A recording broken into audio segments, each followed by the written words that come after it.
प्रकाशात गुटखा तस्करीचा पर्दाफाश, 17 लाखांचा मुद्देमाल जप्त, शहादा पोलिसांच्या डीबी पथकाची धडाकेबाज कारवाई. नमस्कार, आपण पाहतात परिवर्तन 24 न्यूज. मोठी बातमी शहादा तालुक्यातून. प्रकाशा परिसरात गुटखा तस्करीचा मोठा पर्दाफाश करण्यात आलाय. शहादा पोलिसांच्या डीबी पथकाने धडाकेबाज कारवाई करत तब्बल 17,61,000 रुपयाचा मुद्देमाल जप्त केलाय. अहमदाबादहून नंदुरबार मार्गे सुरू असलेल्या अवैध गुटखा तस्करीवर शहादा पोलिसांनी मोठी कारवाई केली आहे. गुप्त माहितीच्या आधारे डीबी पथकाने प्रकाशा परिसरात सापळा रचला.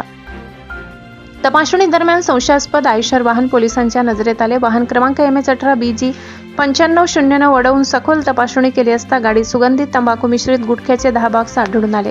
मालाची वाहतूक कोणत्याही वैध कागदपत्रांशिवाय केली जात असल्याचे स्पष्ट झाले. पोलिसांनी तात्काळ वाहनासह माल जप्त केला. जप्त मुद्देमालात आयशर वाहन अंदाजे 15 लाख रुपये, सुगंधित तंबाखू माल 2,61,000 रुपये, एकूण मुद्देमाल 17,61,000 रुपये. या प्रकरणी वाहन चालकाला चौकशीसाठी ताब्यात घेण्यात आले असून संबंधित आरोपी विरोधात गुन्हा दाखल करण्यात आलाय. हा गुटखा नेमका कुठून आला आणि कुठे जात होता याचा तपास सुरू आहे. यामागे मोठे रॅकेट कार्यरत असल्याची शक्यता पोलिसांनी व्यक्त केली आहे. शहादा पोलिसांची कारवाई गुटखा तस्करांसाठी मोठा इशारा मानली जात आहे. अधिक अपडेटसाठी पाहत रहा परिवर्तन 24 न्यूज.